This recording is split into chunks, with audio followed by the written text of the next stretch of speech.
તો તો કેમ મુખ્યમંત્રી આટલા તો મુખ્યપ્રધાન ભૂપેન્દ્ર પટેલ કેમ આટલા બધા મહેસાણા કેમ આવી રહ્યા છે? શું કારણ છે એનું? હવે આમાં કેવું હતું કે અંજલિબેન વારે ઘડીએ દુબઈ જતા હતા, હવે મુખ્યમંત્રી વારે ઘડીએ મહેસાણા આવે છે, એ બી ચર્ચાનો વિષય છે.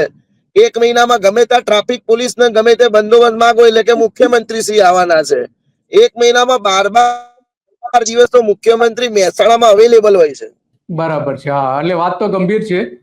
વાત તો ગંભીર છે. તો પણ અમિતભાઈ, મહેસાણાની પરિસ્થિતિ અમિતભાઈ, આની છે. અમિતભાઈ, તમારો એક હાથ હાથ આડો આવે છે, હાથ થોડો દૂર કરી દેજો. દાંત દેખાય છે, કેમેરામાં હાથ દેખાય છે તમારો. હા સાહેબ. અને મોબાઈલ થોડો ઊંચો રાખો. હા સાહેબ. હા, બસ હવે બરાબર છે. તો આ જે આખી વાત છે કે ત્યાં મહેસાણામાં જે પૈસા આવ્યા છે એનો ખરાબ રીતે ઉપયોગ થઈ રહ્યો છે, તો કઈ રીતે થઈ રહ્યો છે? રસ્તા બનાવવામાં થઈ રહ્યો છે, ગટર બનાવવામાં થઈ રહ્યો છે, કે પીવાના પાણી માટેના અવ્યવસ્થા જોવા મળી રહી છે? કેવા ખરાબ ઉપયોગ થઈ રહ્યો છે?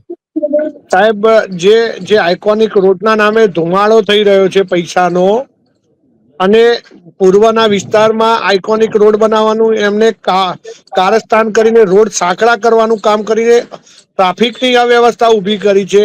નાના બાળકો, આજે 12 મીટરનો રોડ હોય અને 7 મીટરનો થાય, રોડ પહોળો થાય કે સાંકડો થાય એ સમજાવો સાહેબ, આપ દિલીપભાઈ હા, સમજાવો. રોડ સાંકડો કરવાનો હોય કે પહોળો કરવાનો હોય?